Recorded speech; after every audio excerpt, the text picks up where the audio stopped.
Welcome back, ladies and gentlemen, to another Zaggertastic episode. I am your friend, the one, the only Z, a single Zaggard, and I hope you're all having a wonderful morning, noon, night, evening, whatever time it is for you today. And we are back with Avatar: The Last Airbender by Netflix with episode 5, Spirited Away. We saw what they did with the title there. One of the most famous animated movies of all time, Spirited Away. And that tells you right away this is going to be a lot about the spirit world. So we knew it was going to be about Heibai and that town. But they also mix in the episode with June and the Shearshoe a little bit in this first part. And trying to think, is there anything else that's in this episode that was not originally in the animated one?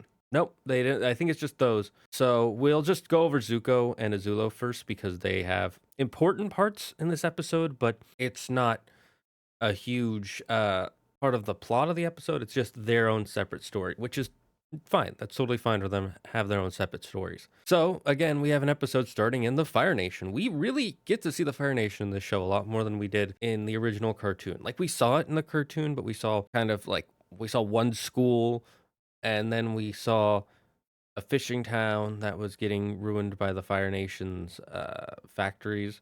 And then we see Ember Island and we see the capital every now and then, but we don't really get to like see what it's like for people living in the Fire Nation quite so much. Maybe like the weaker people, like that one fishing town, but that's about it. We do see some school and doctor. Anyways, we're talking about the live action, not the cartoon. Yeah. So, anyways, in the live action, we get to see Azula and Ozai talking about their plans for what they're going to do with the Avatar, yada, yada, yada, things like that. And Azula's like, this Commander Zhao, he did a good job finding the Avatar. Maybe we should promote him, give him some resources. You know, always water the brightest seeds. That's what you told me, or the most important seed, or whatever she says.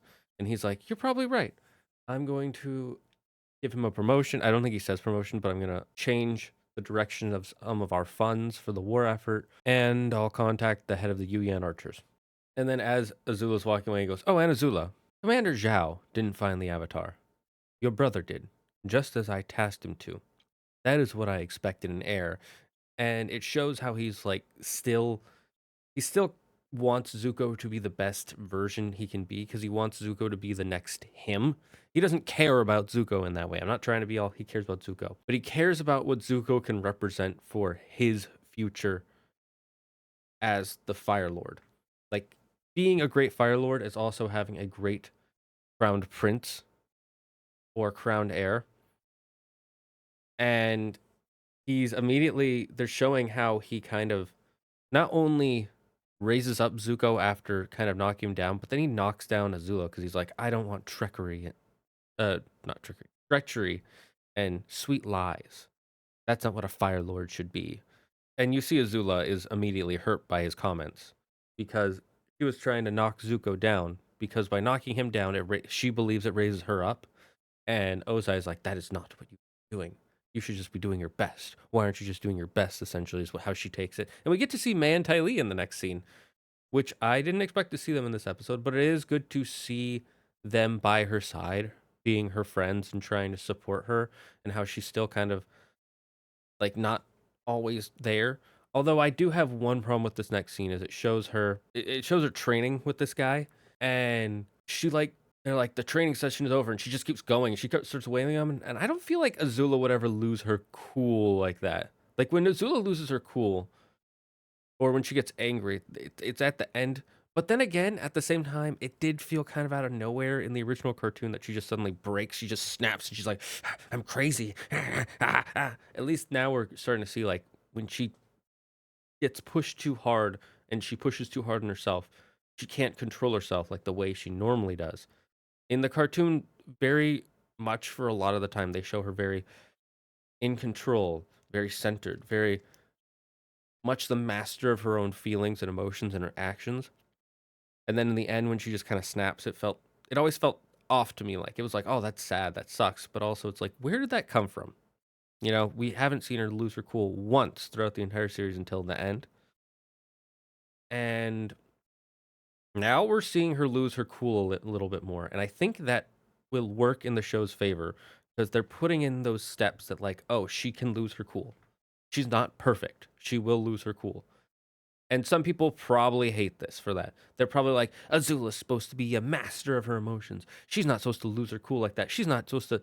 I think I understand where you're coming from because that was my original feeling too. Like, I don't know if I like that, is what I felt. But now I'm like, no, I think they're trying to set up when she does lose her cool later. I think it works in their favor. I think this is a better idea than just strictly following to the show. Maybe this will end up being worse overall, like just terrible. Or maybe this will set up when she loses her cool. She starts kind of going crazy and seeing visions of her mom like that. I think that it might work now that I think about it. So I don't hate it.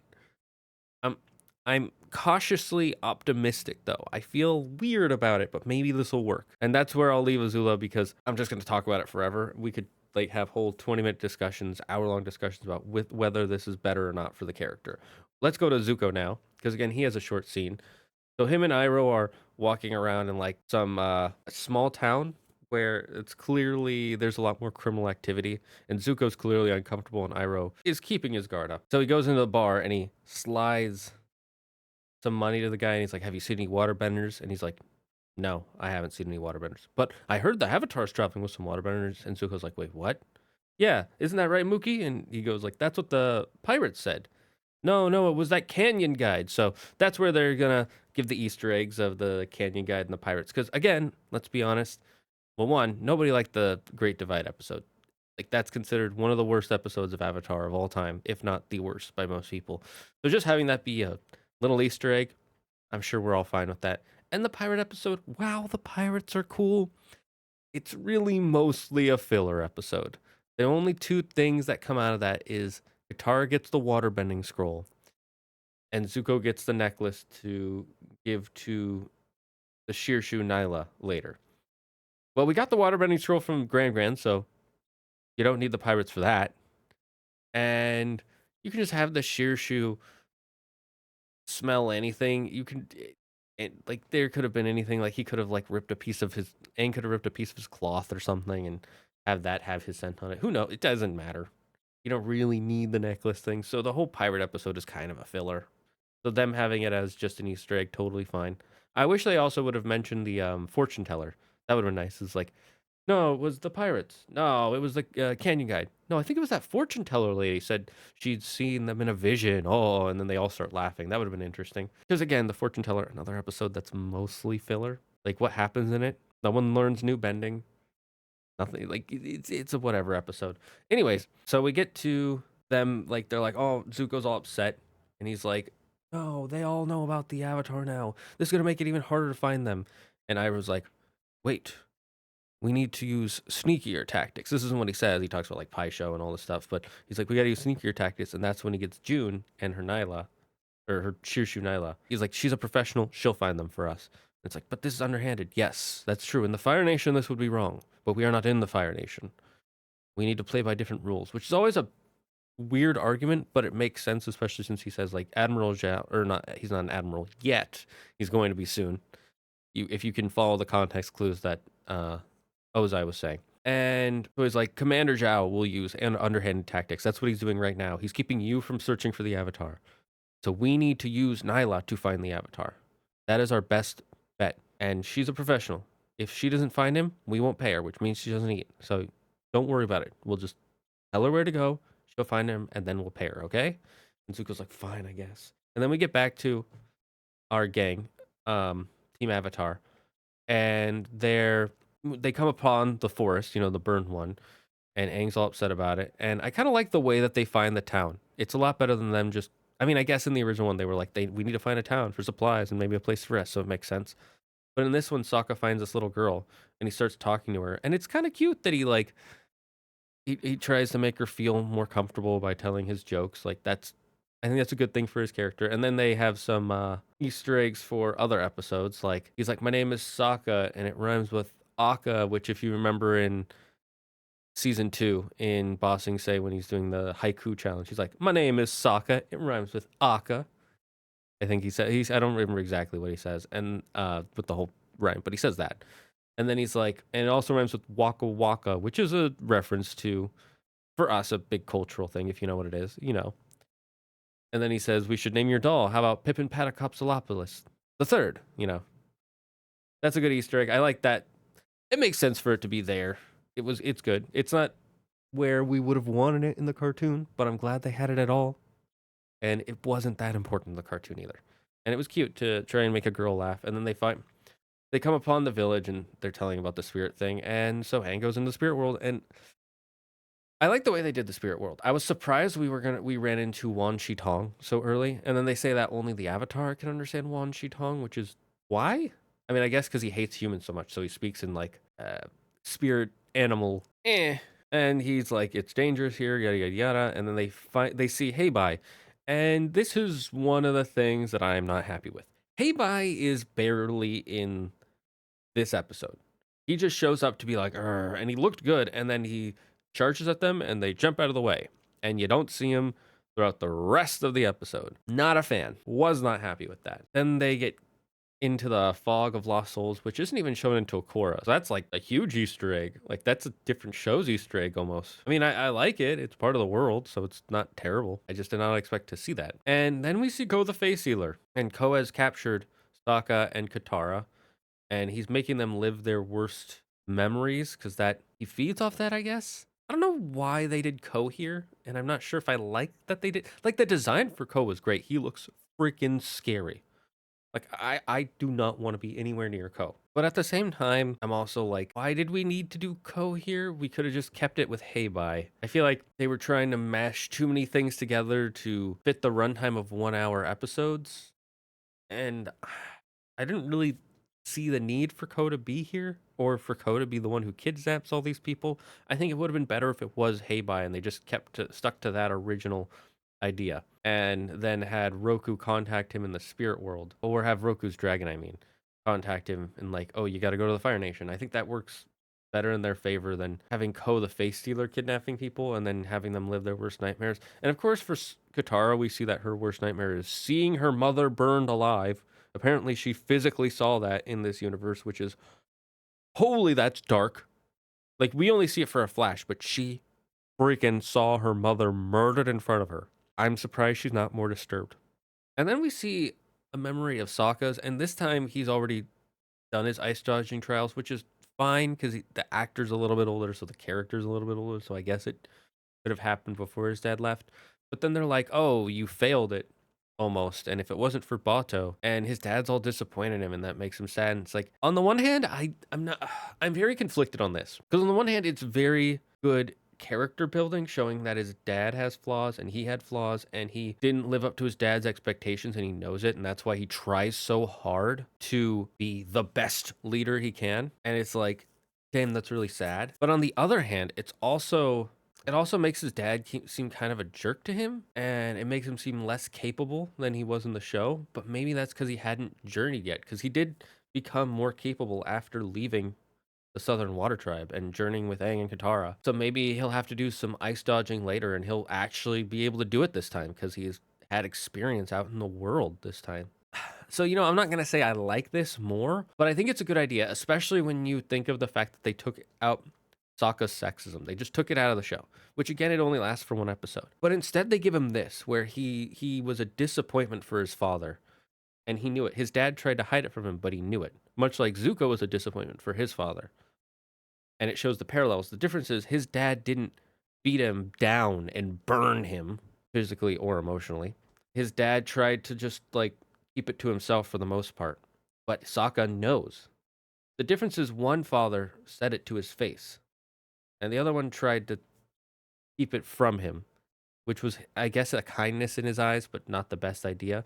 And then I like this because it shows why Sokka was so driven to like try to control Katara, because he's like, I'm not good enough. I need to be better. I need to be better. Kind of like Azula, who we also saw. She's training insanely in this episode. So like we don't see Sokka saying that, but I assume that's probably something he thinks now. And I gotta say, I kind of like that change. I don't think it's a necessarily better change, but I do like it, and I think it does add another layer to Sokka that already exists, but it add like the fact that he always feels like he's not good enough, but it shows a reason why he feels he's not good enough besides just feeling that way. I think this is more or less a good thing. I wasn't a fan of it the first time I saw it, but now that I think about it, I kind of like it. I think it works. And then, well, we get back to Aang, and this is one thing I don't like. This was, in my opinion, a waste of 5 or 10 minutes of the show that they could have used for something else. he gets out of the fog because he's the Avatar and he can resist the control of Ko, the face stealer, and Ko talks about, like, you stole something from me, you tried to kill me in a past life. And then he runs into this hut that he was told to go to. And in the hut is Monk Gyatso.